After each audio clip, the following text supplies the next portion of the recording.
Hello dear student, MSc first sem physical chemistry का जो हमारे पास नेक्स्ट आर्टिकल है वो है thermodynamics versus kinetic controlled reaction. ठीक है। So in organic chemistry we analyse the product and their stability in terms of potential energy, जिसे हम फ्री एनर्जी चेंज भी कहते हैं, and activation energy of the reactions during the course of the reaction. So organic chemistry में हम क्या करते हैं, एनालाइज करते हैं प्रोडक्ट एंड उसकी स्टेबिलिटी को किस टर्म में, या तो पोटेंशियल एनर्जी की टर्म में या फिर एक्टिवेशन एनर्जी की टर्म में। ठीक है।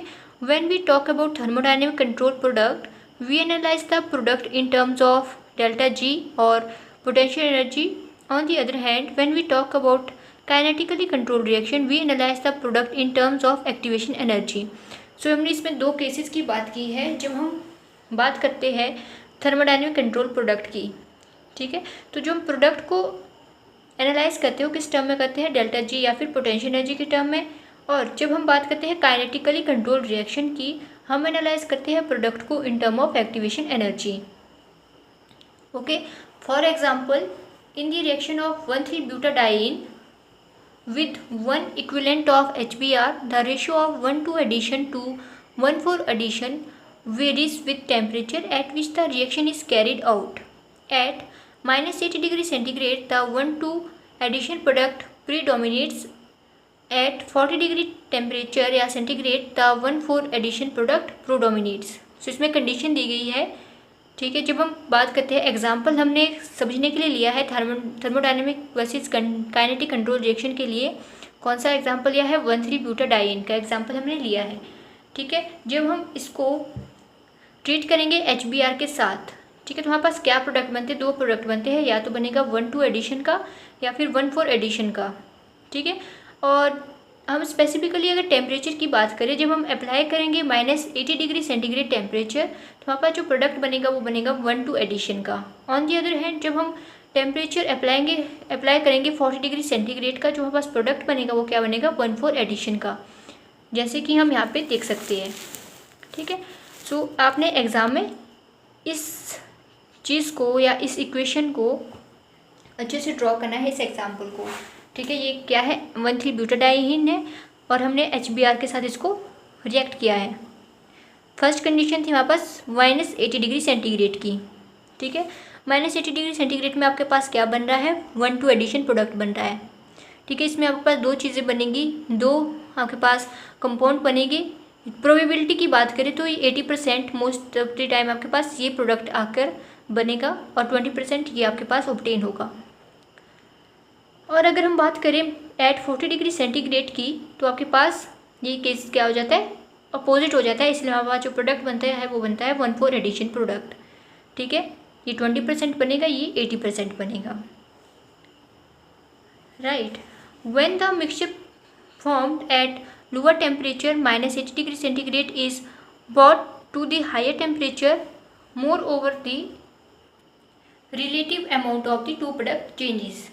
It has been observed that warming 3-bromo-1-butene result in an equilibrium mixture that is predominantly the 1:4 addition product.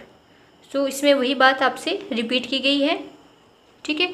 सो आप चाहो तो इसको एक बार अच्छे से देख लीजिए इसमें क्या है। ठीक है।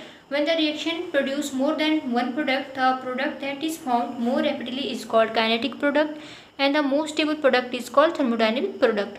So ये प्रोडक्ट की बात की गई है। अगर आपका रिएक्शन प्रोसीड हो रहा है एक या फिर उससे ज़्यादा प्रोडक्ट के द्वारा, ठीक है, और वो मोस्ट फास्टली या मोस्ट रैपिडली आपके पास प्रोडक्ट ऑब्टेन हो रहा है, तो कैसा प्रोडक्ट है, काइनेटिक प्रोडक्ट है।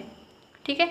और जब हम बात करेंगे मोस्ट स्टेबल प्रोडक्ट की, तो वो कौन सा प्रोडक्ट आएगा आपके पास, थर्मोडायनेमिक प्रोडक्ट आएगा। When a reaction is under kinetic control, the relative amount of the product depend upon the rates at which they are formed.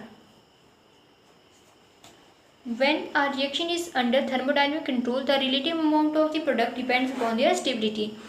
So जब हम बात करेंगे रिएक्शन को हम किससे ट्रीट कर रहे हैं, काइनेटिक कंट्रोल से ट्रीट कर रहे हैं, तो जो आपके पास रिलेटिव अमाउंट है प्रोडक्ट का वो डिपेंड करता है आपके पास जो आपने किस रेट पे उसको अप्लाई किया है।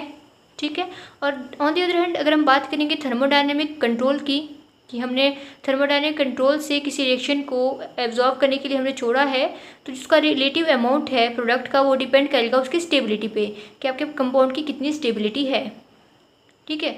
सो फैक्टर्स की बात करें, फैक्टर्स या conditions for kinetic control and thermodynamic control reactions.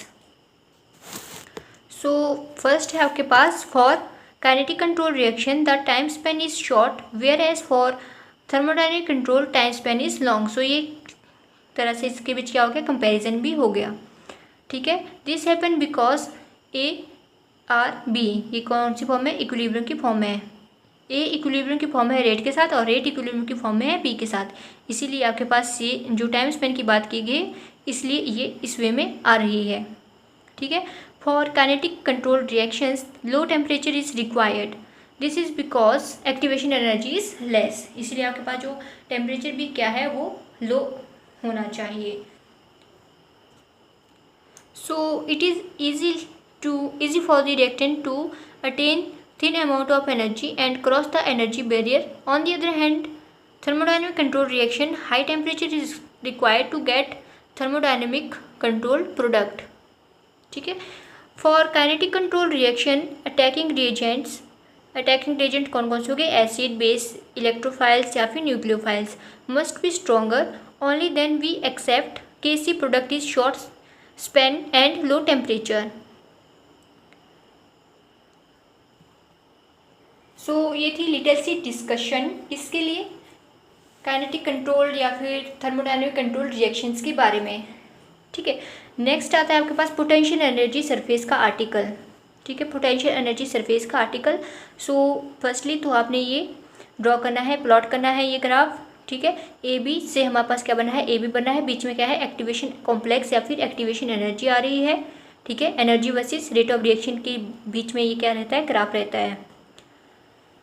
The rate determining step is the slowest step in the mechanism of reaction, this step has the greatest activation energy which can be shown in a potential energy diagram, therefore it is this step that determine the overall rate of reaction. So potential energy surface shows how the potential energy of the chemical system changes with their relative position of the atom. So potential energy surface आपके पास क्या show करता है कि आपके पास potential energy है जो chemical system की वो कैसे चेंज होती है with relative position of the atom के साथ। Potential energy surface do not show kinetic energy, it only show their potential energy. So potential energy surface आपके पास काइनेटिक एनर्जी को शो नहीं करता है, ये केवल और केवल आपके पास क्या बताता है, पोटेंशियल एनर्जी को बताता है। ठीक है। Potential energy surface give a map belonging to and.